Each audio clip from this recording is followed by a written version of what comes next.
안녕하세요. 사연 읽어주는 사연 스토리입니다. 오늘도 찾아주셔서 감사합니다. 오늘의 사연은 아름다우면서도 슬픈 사연입니다.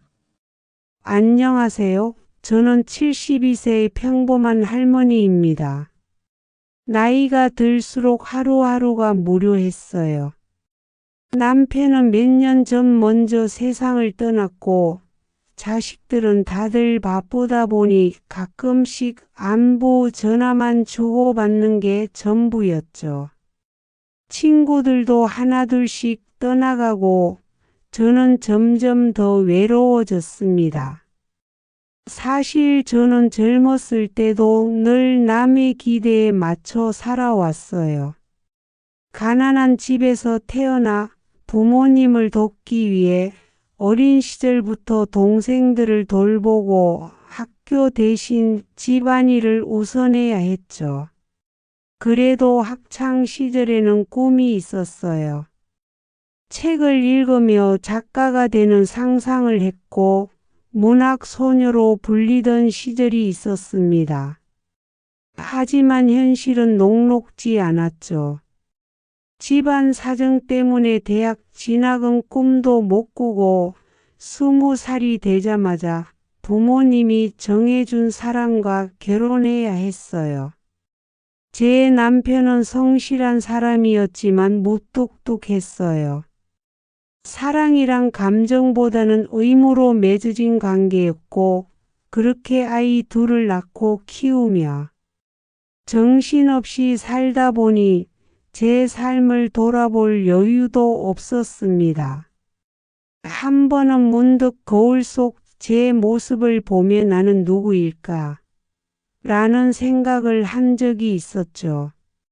남편의 아내, 아이들의 엄마, 시부모님의 며느리 하지만 정작 나로서의 인생은 없었던 것 같아요. 그리고 그렇게 긴 세월이 흘러 남편이 먼저 떠나고 난 후에야 저는 홀로 남겨졌습니다. 그러던 어느 날 오랜 친구가 경로당에 한번 나와보라고 하더군요. 거기 가면 재미있는 사람들도 많고 밥도 같이 먹고 노래도 부를 수 있어. 혼자 집에 있지 말고 나와봐. 친구의 권유에 망설였지만 그냥 바람이나 새자는 마음으로 가보기로 했습니다. 그렇게 경로당 문을 열고 들어선 순간 믿을 수 없는 광경이 펼쳐졌습니다. 거기에는 낯익은 얼굴이 있었습니다. 처음엔 믿을 수 없었어요. 50년이 넘는 세월이 흘렀지만 한눈에 알아볼 수 있었죠. 설마 성우야? 그는 천천히 고개를 들었고 저를 보자마자 놀란 듯 멈칫했습니다. 그리고는 살짝 떨리는 목소리로 말했어요. 미정아, 네, 맞아요. 제 첫사랑이었던 성호가 거기 있었습니다. 성호와 저는 학창 시절 정말 가까웠어요. 둘 다 가난한 집에서 자라 공부에 대한 열정이 컸고 함께 도서관에서 책을 읽고 서로 꿈을 이야기하며 의지했죠. 성호는 언젠가 훌륭한 사람이 되겠다고 했고 저는 글을 써서 책을 내고 싶다는 꿈을 꾸었어요. 하지만 현실은 우리가 꿈꾸던 대로 흘러가지 않았습니다. 저희 둘은 서로 좋아했지만 가난한 집안 사정과 부모님의 반대로 결국 함께할 수 없었어요. 저는 부모님의 뜻대로 다른 사람과 결혼했고 성호도 그의 길을 갔어요. 그리고 그렇게 잊고 살 줄 알았는데 50년이 지나 다시 마주친 겁니다. 처음엔 어색했어요. 50년이라는 시간은 긴 세월이었고 우리는 각자의 인생을 살았죠. 하지만 시간이 지나면서 우리는 점점 예전처럼 편하게 대화를 나누게 됐습니다. 성호는 여전히 젊었을 때처럼 유머가 넘쳤고 저는 그의 이야기를 들으며 오랜만에 웃음을 찾을 수 있었습니다. 우리는 점점 가까워졌습니다. 함께 시장을 보러 가고 공원 벤치에 앉아 옛 이야기를 나누며 시간을 보냈죠. 하루하루가 새로웠고 마치 젊은 시절로 돌아간 듯한 기분이 들었습니다. 성호는 자신이 젊었을 때도 저를 깊이 좋아했지만 부모님의 반대에 맞설 용기가 없었다고 조용히 고백했어요. 그 말을 듣는데 가슴이 아리더군요. 미정아, 만약 우리가 그때 함께 할 수 있었다면 우리 인생은 어땠을까? 그의 목소리에 담긴 후회와 미련 그리고 따뜻한 애정이 느껴졌어요. 하지만 인생은 돌이킬 수 없었고 우리는 지나간 시간을 원망하기보다는 주어진 시간을 소중히 여기기로 했어요. 그러던 어느 날 성호가 저에게 제안을 했어요. 미정아, 우리 이제라도 같이 좋은 추억 만들어 볼까? 50년 전에는 못했지만 지금은 우리가 원하는 대로 살 수 있잖아. 그 말에 저는 눈물이 날 뻔했어요. 인생이 이렇게도 흘러갈 수 있다는 게 믿기지 않았어요. 두근거리는 마음으로 고개를 끄덕였고 우리는 마치 다시 10대가 된 것처럼 함께 소풍을 가고 예전처럼 서로에게 편지를 주고받으며 시간을 보냈습니다. 그렇게 저는 다시 설레는 감정을 느끼며 하루하루를 살아가고 있었어요. 하지만 이 행복이 오래 지속되지는 않았습니다. 그날도 저는 성호를 만나기 위해 경로당으로 갔습니다. 하지만 어쩐지 분위기가 달랐어요. 늘 밝게 맞아주던 성호가 보이지 않았고 사람들은 웅성거렸습니다. 이상한 예감이 들었어요. 성호 어디 갔어? 아프다고 하던데 무슨 일이야? 친구가 조심스레 말했습니다. 미정아 성우 병원에 입원했어. 많이 안 좋아. 그 말을 듣는 순간 제 심장이 덜컥 내려앉았습니다. 급히 병원으로 향했고 병실 문을 열었을 때 성호는 창밖을 바라보며 깊은 생각에 잠긴 듯 보였습니다. 그 모습이 왠지 너무 작아 보였어요. 성호야. 제 목소리에 그가 천천히 고개를 돌렸습니다. 그리고는 어색한 미소를 지으며 말했어요. 미정아, 여기까지 오게 해서 미안해. 저는 그가 왜 미안해하는지 알 수 없었습니다. 하지만 이내 그는 천천히 입을 열었습니다. 나 오랫동안 병을 앓았어. 사실 경로당 나오기 전부터 병원에 자주 다녔어. 근데 내가 다시 떠날까봐, 내 병을 알면 멀어질까봐 말 못했어. 그 말을 듣는 순간 눈물이 왈칵 쏟아졌습니다. 성호는 저에게 말하지 않고 혼자서 아파하고 있었던 겁니다. 저는 그의 손을 꼭 잡았습니다. 왜 그런 걱정을 했어? 내가 어떻게 널 외면해? 우리 이제야 다시 만났는데. 그 후로 저는 매일 병원에 갔습니다. 성호와 함께 있는 시간이 더욱 소중해졌어요. 병상에서도 그는 저를 위해 유머를 잃지 않았습니다. 미정아, 병원 밥이 너무 맛없어. 너 나한테 반찬 좀 해줄 수 있어? 그 말에 저는 눈물을 참으며 성호가 좋아했던 음식을 만들어 갔습니다. 된장국, 김치볶음, 부드러운 생선찜. 성호가 한 입 한 입 먹으며 행복한 미소를 짓는 모습을 보니 가슴이 먹먹해졌어요. 역시 내가 해준 밥이 최고야.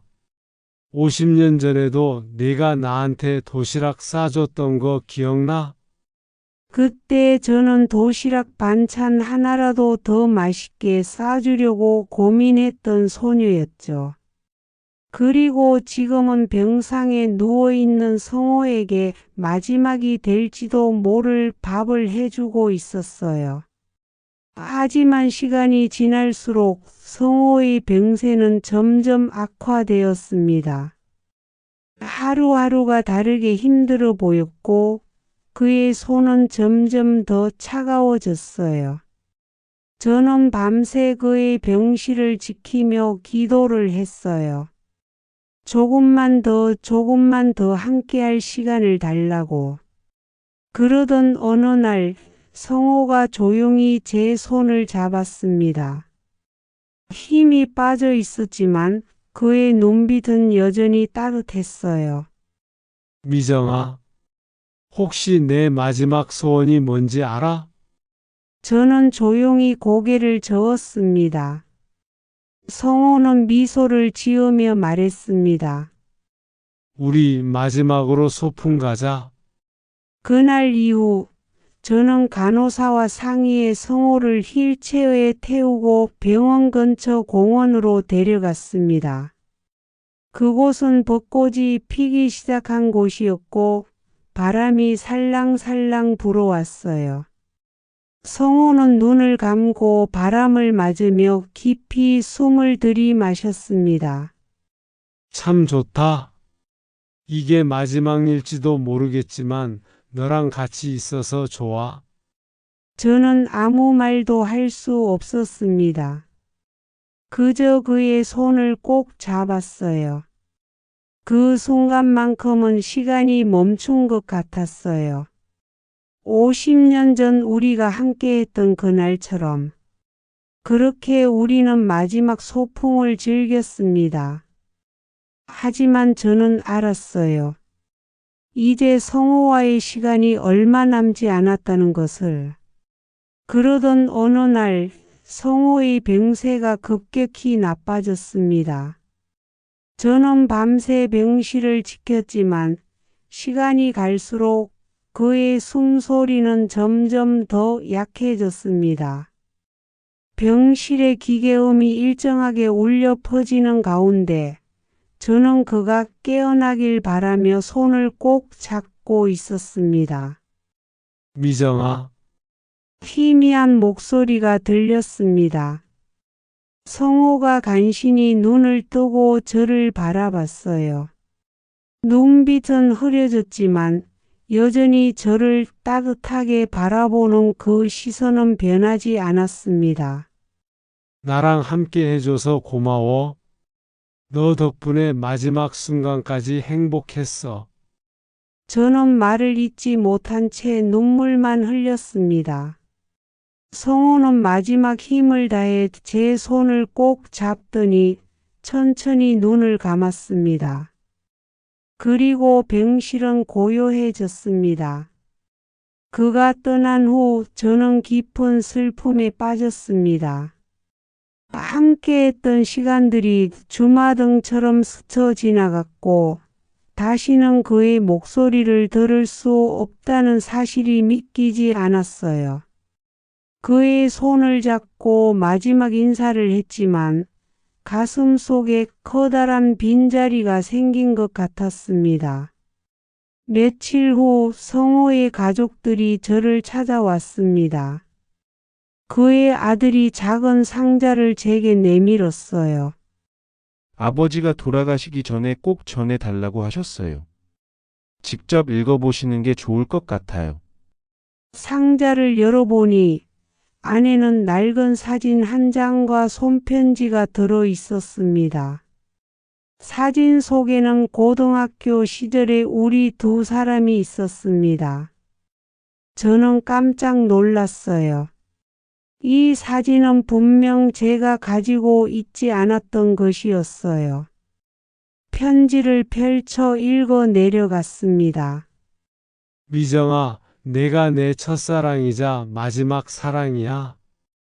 우리에게 허락된 시간은 길지 않았지만 널 다시 만날 수 있어서 행복했어. 내가 해준 밥, 내가 함께 해준 시간, 모두 소중한 선물이었어. 나 없는 세상에서도 부디 행복하게 살아줘. 그리고 경로당 계속 나가. 거기서 좋은 사람들과 함께 웃으며 살아줘. 우리 다음에 또 만나자, 꼭. 편지를 읽으며 저는 참 많이 울었습니다. 세월이 흘러도 성호는 저를 잊지 않았고 마지막 순간까지 저를 걱정하고 있었던 겁니다. 한참을 허느낀 후 저는 다짐했습니다. 성호가 남긴 말처럼 더 이상 혼자 외로워하지 않기로. 그 후 저는 다시 경로당에 나가기 시작했습니다. 처음엔 모든 것이 어색하고 힘들었지만 성호가 떠나기 전에 해줬던 말이 떠올랐어요. 처음에는 모든 게 낯설었어요. 성호가 앉았던 자리, 함께 걸었던 길, 함께 마시던 따뜻한 차 한 잔까지도 모두 그를 떠올리게 했죠.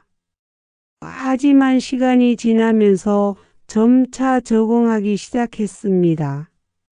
경로당에서 새로운 친구들과 함께 시간을 보내며 성호와의 추억을 자연스럽게 나눌 수 있었어요.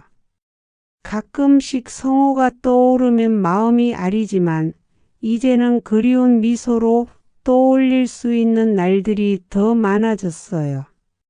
예전처럼 집에 틀어박혀 외로움에 빠지는 대신 매일 아침이면 공원에 나가 가볍게 산책을 하고 오후에는 경로당에서 친구들과 수다도 떨고 저녁이면 손주들과 영상통화를 하며 하루를 마무리합니다. 그동안 꿈꿨던 책 읽기도 다시 시작했어요. 언젠가는 성호와 나의 이야기를 한 권의 책으로 남기고 싶다는 생각도 듭니다. 성호가 떠난 빈자리는 크지만 저는 그가 남긴 따뜻한 말들을 가슴에 품고 살아갑니다. 이제는 매일을 감사하는 마음으로 보내려고 해요. 누구보다도 성호가 저희 행복을 바랐을 테니까요. 미정아, 인생은 결국 하루하루 살아가는 거야. 후회하지 말고 남은 시간 즐겁게 살아. 그 말처럼 저는 남은 삶을 따뜻하게 살아가려고 합니다. 이제는 외롭지 않아요. 성호가 남긴 추억을 안고 매일을 감사하며 살아가고 있습니다. 혹시 여러분도 오랜 세월 속에 잊혀졌던 사랑이 있나요? 아니면 지금 누군가를 그리워하고 계신가요? 너무 늦기 전에 마음을 전해보세요. 언제나 시간이 우리를 기다려 주지는 않으니까요. 오늘도 함께 해주셔서 감사합니다. 또 좋은 사연으로 찾아오겠습니다.